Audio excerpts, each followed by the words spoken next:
Mhuri yeZimbabwe maswera sei kusangana kwatiri kuita masikati ano. Regai tikukwazisei tichiti Mwari vakuitirei zvakanaka. Toda kutenda utano hwatinahwo neuchenjeri hwavanotipa Mwari hwokuti tigone kunzwisisa matambudziko atinawo semhuri yeZimbabwe. Ndine vashoma vandinoda kuadhiresa mangwanani ano. Chekutanga ndine vauya kuinbox vachitaura kuti maadverts anotsvagei pagrupu reRevolution. Ngazvibude pachena kwamuri vana veZimbabwe kuti kubudikidza nemaadverts iwaya tiri kukwanisa kumitawo weekly needs aComrade Nyoka Yemabhunu vari mujere. It is through these adverts patakakwanisa kuraisa 350 yakabatsira mhuri. Iri mari yakauya iri US dollar ikakonfirmiwa zvakare kuti yakasvika mari iyoyo. Tikapedza tikabatsira zvakare Comrade Nyoka Yemabhunu weekly demands avo, even kuswera nezuro takatambira $40 ichibva mumaadverts iwaya ikabatsirawo kubata apo nepapo pamari dzakashanda pane zvange zvichidiwa naComrade Nyoka Yemabhunu vari kujere kudaro. Hatigoni kuramba tichiremedza vanhu nekuda kwemademands anaComrade Nyoka Yemabhunu. We devise means ari practical tozobatanidzawo nepapo nepapo vanenge vatambanudza, Mwari vachitiitira zvakanaka. So I want to ask for a favor kuvateveri veComrade Nyoka Yemabhunu updates channel ino kuti motiitirawo moyo munyoro mukaona takanda maadverts. At the same time tiri kuda kukoka vazhinji vanoda kuadvertiser, but we make sure kuti per day tinoisa rimwe chete kana maviri kuti tipe mukana vanhu kuti vagone kuteerera mamessages eRevolution. Toda kutenda zvakare vari kuramba vachitipa maadverts vachiita partner kubudikidza nemari. Totenda zvakare tete vari kuZimbabwe vari kubata mari idzodzo vachitendeka kuti dziende kwadzinofanirwa kungati dzichienda. Toda kutenda nekuda kwekuti zvinotsvaga another level of commitment nokutendeka, Mwari vachikuitirai zvakanaka. So ndo mamiriro akaita zvinhu paadvert. Uye zvakare toda kutenda vari kudoneta. We are getting confirmations every donation yamunenge maita, be it 50 rand, be it 150 or 300 or 400. We are getting those confirmations kubva kumalawyer. Takaita kuti tinge tisiri in the part of equation yematransactions anosanganisira mari, but as long tichienderera mberi nekubatsira Comrade Nyoka Yemabhunu, Mwari vanotiitira zvakanaka. I had a long conversation na lawyer, tikaonesana apo nepapo nematambudziko atakatarisana nawo vari kuma-understandawo. What I want to pray for is the safety of our comrade, uye zvakare nekubatsirika kwavanenge vachiita. We are trying by all means, as we have actually promised pano pagroup, kuti we are going to engage and knock every door ratinotenda kuti rogona kutibatsira. Mwari vanotiitira zvakanaka. We are in a position nyika yedu iri paconfusion yekusaziva kuti toenda kuleft here kana kuti toenda kuright.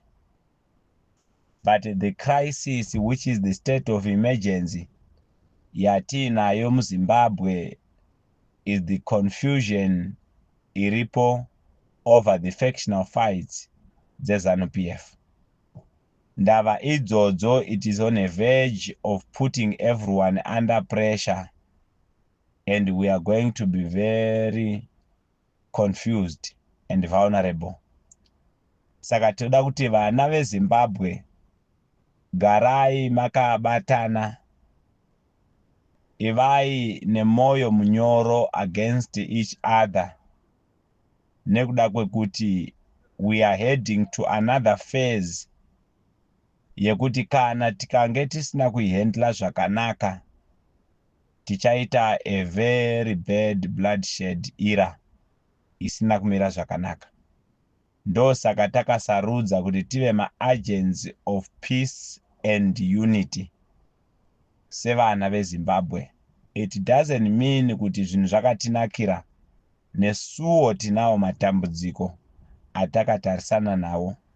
Ndakataura nezuro ndikati dambudziko ratinaro nderekuti nyika yedu iri pakutongwa nesystem iri kushandisa zvinhu zvitatu zvakaipira vana veZimbabwe, and zvinhu izvozvo zviri kutsamwisa Mwari zvekuti mamwe matambudziko atinawo ishamhu yezviri kuitika mukati menyika. Ndakataura ndikati inini the system yedu iri kushandisa mafia gangs kurana nyika yeZimbabwe. The mafia gang yokutanga is the church iri kutangamirirwa na fake prophet. Ndo dambudziko rekutanga ratinaro muZimbabwe. In the name of God, tiri kuita mabasa edu erima tichibrainwasha vanhu muZimbabwe. Ndo saka muchiona kuti tave nevanhu vanotenda kuti ukatenga chidhina chimwe chete chinotengeswa nemunhu waMwari chichinzi $300 unogona kuita blessing inoita kuti uvake a mansion. Izita raMwari. We have got other men of God vari kuconfessa as of now. Tichitaura kudai, unoona vanhu muchiita stambidi yekunotenga macucumber nekuda kwekuti ari kutengeswa nemunhu waMwari. Izvozvo zvinhu zvakatanga kuuraya Zimbabwe kusvika patiri tisiri kuona. Ini pano ndakatombotenga mafuta ndikamadonhedzera mumuromo, ichinzi inonzi anointing oil. Anointing oil iyoyo 1 week after ndapedza kudaro ndakazonzwa kuti chechi iya yavharwa kwayanga imbori nekuda kwekuti utungamiriri hwepo hwakanga hwakutora mabhodhoro ari empty vachitora cooking oil yemumba vachidira vachitengesera vana vesangano. Mwari vakatitendera kuti tipinde mazviri kuti tigozoziva kuti it is part of the problems dzatiri kutarisana nadzo nhasi. Ndo saka muchiona kuti the spirit of obedience iripo pakukontrolwa in the name of God. It is going with the reverence yekutya Mwari akasika denga nenyika. But the spirit behind the people who are controlling the masses vachishandisa mashoko, they are the servants of the political mafia. Vari kuseva the interest yemunhu ari kutonga nyika nenzira isina kururama. As in particular, our main problem now is ZANU-PF, which wants to retain power on whatsoever cost. Vana veZimbabwe we are marginalized and we are living a miserable life. The mafia gang number 2 is the drug lords. Nyaya yandiri kutaura pano vanoiziva.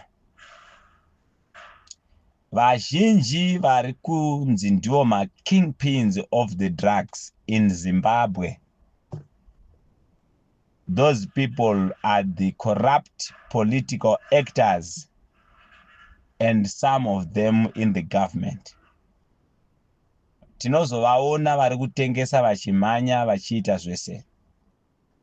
Asi vanenge vachiripota to another group of the mafia gang and belonging to the political circle yevanhu vari mupower to confuse our children and destroy the future of the young generation. Tiri panguva yekuda kuvaka a dynasty. Izvozvo ndo zvimwe zviri kutitambudza. Ndosaka muchiona kuti sainzi dziya dzakaurawa. But kana pava kugadzirwa sainzi dzinogadzira doro rinogadzirwa nemapambazi, vana vachinwa vostika vari mumarodhi. Zviri kuitika izvozvo munguva yevabereki vachishayiwa mari yechikoro kuti vana vaende kuchikoro. Munguva yevabereki vari kuendesa vana kuma extra lessons kuti vanodzidziswa vachibhadhara ma$10 kuti ticha agone kuwana muriwo imari ye-extra lesson. Achiwana mari anoenda kubasa achigunun'una. Manguva atakazopedza chikoro vange vakuti mari yedu haikwani taakusunda. Iri a language yaiva pakati pematicha kuti hakusina basa ratinoita nekuda kwekuti muridzi wedu haasi kutibhadhara.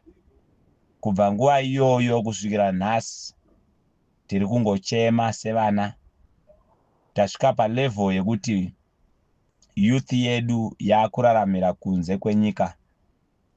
Dambudziko riri rekuti nyika yedu haigoni kuti takura tese. So tiri kuti kudii isusu vana veZimbabwe, your hope is in unity. Your hope is in unity. Tinokontroliwa nenarrative. Nezuro ndakataura ndikati everyone ari kuwana a relevance now. Ari kungoshandisa matambudziko amuinawo. The fact yekuti muri kudya muriwo usina mafuta. The fact yekuti hamuna a functioning bank. The fact yekuti hamuna mabasa. The fact yekuti zvinhu zviri kungokwira mutengo. The fact yekuti muri kushandisa mari yekunze kuti muve ne stable pricing yezvinhu. Ukwanise kuti chawatenga nhasi nochitenga nemari yawakatenga nayo nezuro. Munofanirwa kukwereta mari yekushandisa kuisa ma-price tags mukati memashops enyu. Exactly those problems ndo dzavari kuuya, not with a political will to change. Vanozviziva kuti munogara musina kumbodya nyama for a long time. Pavanouya vanokambena nema-chicken in, modya bonzo motengesa future. Ndo matambudziko atiinawo. Mukaona the political fraud iri kutambwa, muchaona kuti iri kunopinda nemumachechi. Ndareceiva ma-messages akawanda vari kutaura nyaya dzekuti tiri kupiwa nonzi ma-commands ekusupporta the pastors for ED. Iyoyo iri nhau yekuti vanhu vabvise mari $, to support ma-programs e-politics. Kasimudza musoro uri kunzi uri kubatwa. Varimo vakanyarara vanotya kutaura. Asi vanotiudza. Hazvaifanirwa kuti tisvike palevel yatasvika. Izvezvi mukada kusimuka nenarrative inobatanidza vanhu. Mukangobata vana papa matopesana ne almost half of the country. Asi kuna papa ndo kwavari kunotengwa zvakare. Vopiwa mari dzekusimudza ma-wheelchair evanhu vasingarware. muchinamata makatarisa midonzo yekufamba yevanhu vanenge vachinzi vaitirwa zvakanaka. Vamwe ndo vakambobviriswa mumachechi iri nhayo yekukugadzirirai kuti mutende. Kana vamwe vakuuya vokuudzai kuti tokuvakirai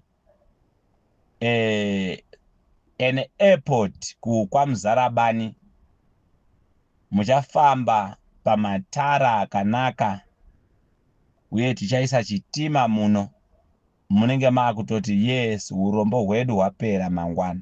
So dambudziko redu vana veZimbabwe hatisiri kukwanisa kuita cling to the formula which is going to change our country.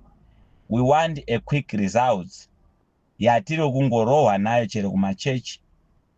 Ndo saka muchiona kuti the drug laws and the church mafia gang iri kucontrolwa ne-the political mafia gang yamaa kuti iri kunzi zvigananda nhasi.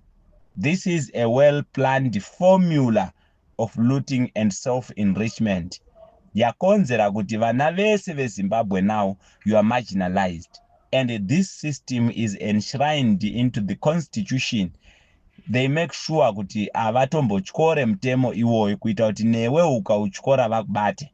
Ndo saka muchiona nhasi ZANU-PF is still trying to land on a position of a constitutional amendment kuti vachinje mutemo kuti varegedze kungo extenda the president's term without changing the system.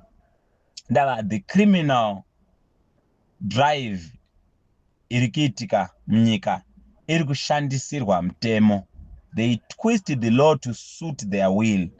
Imimi mukareacta ndo pamunoona kuti munenge muchitamba nenguva morera mumajere. So there is a need for us the Zimbabweans to come together and start understanding attack where it matters most. Another side show weapon iri kushandiswa mabogus media houses and bloggers. Takaona musuno kwana anotenderera achitaura kuti ndiyo Zimbabwe yenyu ari kuvakika iyi. Muri kutaura kuti mimi South Africans, they are even ready to go even outside to buy my prominent bloggers to come and do a bootlicking and hero worship. Ndava nhau iripo ndeyekuti you must be closed off their mind to see tomorrow. Izvezvi ndikatanga kutaura kuti why do we have the seasonal activities, the politics? Because the politics is a day-to-day life. Saka vana veZimbabwe, this revolution will only exist kana tikaita moyo wekubatana. Because this is a crime on the go, but very organized. Saka ngatiregedzei kuzondana nema confusions ese atinawo ari kuitika. It must come to an end. The people of Zimbabwe must unite and fight the problems. Mwari variko, Kristu ndiye akafira denga nenyika nekuda kwekuti chero ani nani zvake haana denga, haana ruponeso rwaanogona kutipa, asi zvinocontributawo zvakare mukuti tive a good society. But for now, taita dambudziko. Mwari vakuitirei zvakanaka. I'm going to do a special announcement at night pertaining this revolution. Ngatisangane manheru. This was just a general talk.